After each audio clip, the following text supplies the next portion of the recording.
Excelsior Flooring presents the simplest and easiest click-free installation you will ever do. It's perfect for the do-it-yourself enthusiast. It's a professional installer's dream, and it's the landlord's hero. The very basic tools are required for most jobs. You will need a sharp knife, square-edged rule, measuring tape, pencil, pressure-sensitive adhesive, patching compound and spreader, paint tray and roller to spread the adhesive, or use a notched trowel if preferred. To speed the installation process up, you may wish to use a small hand guillotine to cut a smooth, straight edge onto each plank. Our demonstration shows the replacing of carpet within a residential basement. Be sure to remove the existing carpet from all areas of the room and take away any of the underlayment beneath so that nothing from the old flooring remains. In the case of having previously installed carpet, you will be required to remove the perimeter gripper strips and nails from the concrete base, which will inevitably leave the subfloor slightly damaged in places with small holes that will need to be repaired.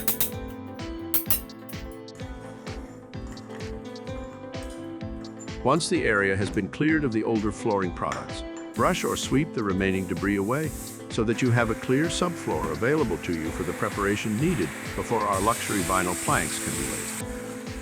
Identify the area damaged by the extraction of the old flooring and fill the small holes with a floor patching compound, such as the Ardex Plani-Patch. Other small cracks or gapping in the concrete base, which may have been there previously, should also be filled. It is worth noting that the conforming nature of our non-click flooring allows for a certain element of imperfection within the subfloor, such as gentile gradual sloping or minor humps and bumps. But as always, the better the subfloor preparation, the better the final finished look.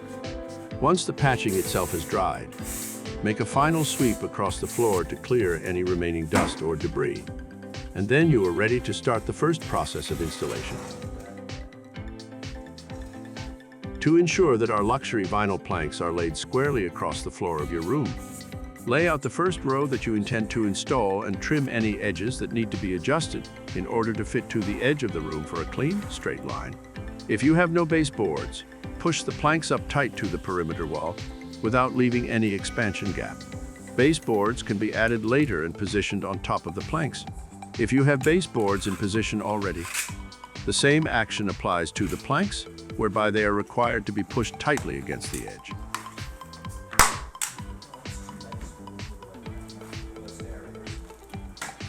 Once you are happy with the positioning that your first row of planks will take, keep them to one side and start to roll the perimeter pressure-sensitive adhesive using a trowel or simple paint roller to a depth of between 12 and 18 inches from the sides. It is important to allow the pressure-sensitive adhesive to have time to flash off or dry to a state whereby it is tacky to the touch, but does not leave any residue behind on your hands. You are effectively using the first couple of rows of planks that are laid onto the pressure-sensitive adhesive as the means to secure all other planks in place throughout the rest of the floor. Do not be afraid to lift and shift any planks that you are not initially happy with in terms of positioning. This is the whole reason for using a pressure-sensitive adhesive, because it is so adaptable to slight imperfections. Once you come to the edge of the adhesive border, the planks will have no more glue to grip onto, unless you decide to completely cover the entire floor with a full spread of the adhesive, which is absolutely acceptable, but not necessary. This is very subjective depending on the preference and experience of the installer, but neither method is incorrect. At the end of each row, you will find that there is a need to cut a plank to fit the remaining gap. Measure the distance from the edge of the last installed plank to the edge of the room. Cut the plank using a sharp box knife or even better, a hand guillotine for a clean, straight edge.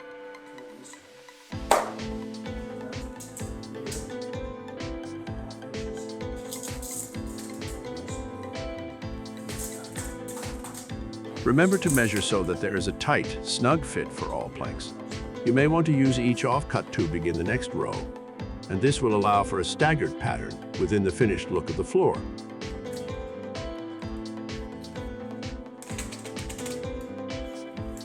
If minor gaps have appeared before completion, just push them tightly together again. Corners are easily navigated by measuring and cutting each plank accordingly.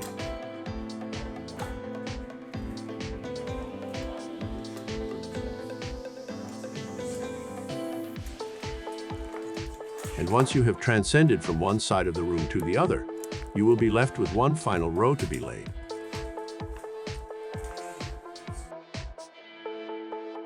Once completed, sweep any remaining dust or debris that has been left over, and you are ready to settle into your new environment.